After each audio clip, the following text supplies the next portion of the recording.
Bongbong bangag yan.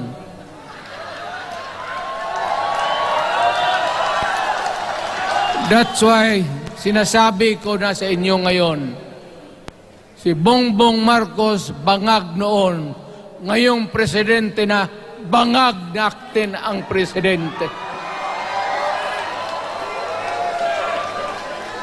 Kayong mga military, alam ninyo yan.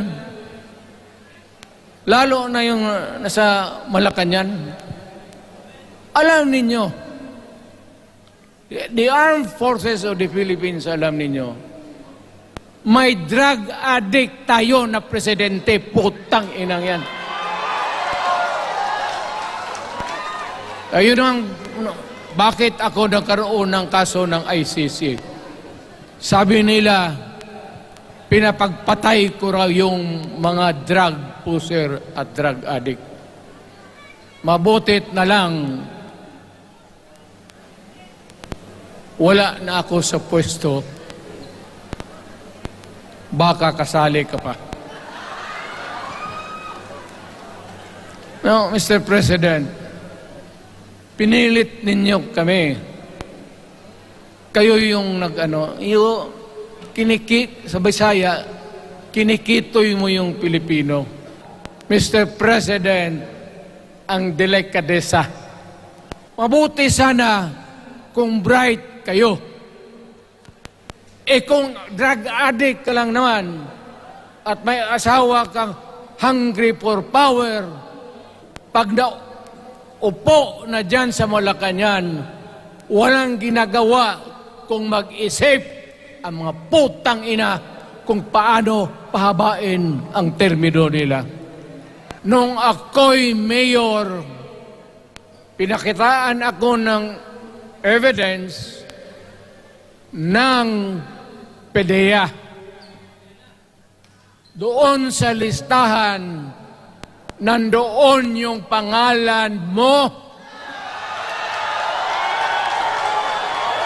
Ayaw kong sabihin yan kasi magkaibigan tayo. Kung hindi magkaibigan, magkakilala. Ikaw pumapasok kayo ng alanganin. Mr.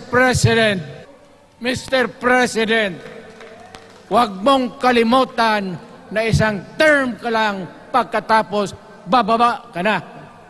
Pag ayaw mong bumaba, putang ina, magkagulo ang bayan, sabihin ko sa inyo. Ngayon, nakikinig kayong mga military. Gusto ninyong iwasan ang dugo? Kayo lang ang makapigil nito. Putang ina, pigilan mo yung kalukuhan na yan.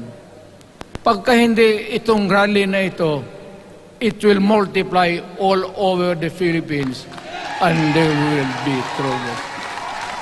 Para lang ako galit talaga. Bakit po putang ina? Sige. Bakit? Bisaya pa makumutan ko na imong naong.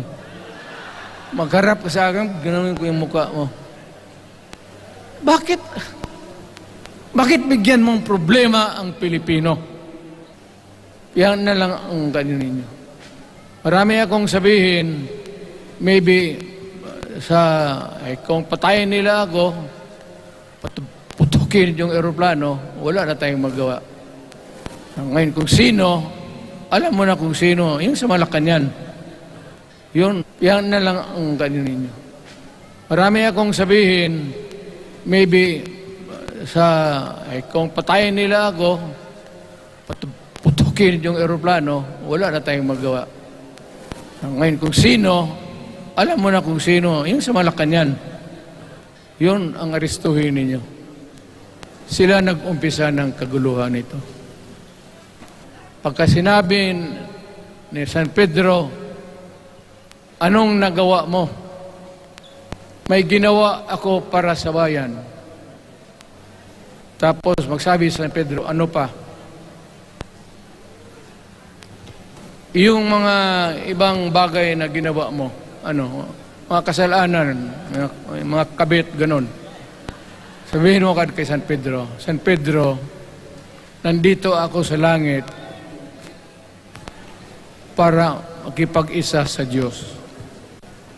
Pag hindi ka tumahimik, yung manok mo, hawakan ko, ilambos ko yan sa ulo mo. Putang ina ka. Buksan mo yung puwertahan at papasok tayo. Magkita-kita tayo sa langit. Lahat kayong hindi nabili. Sigurado ako, langit kayo.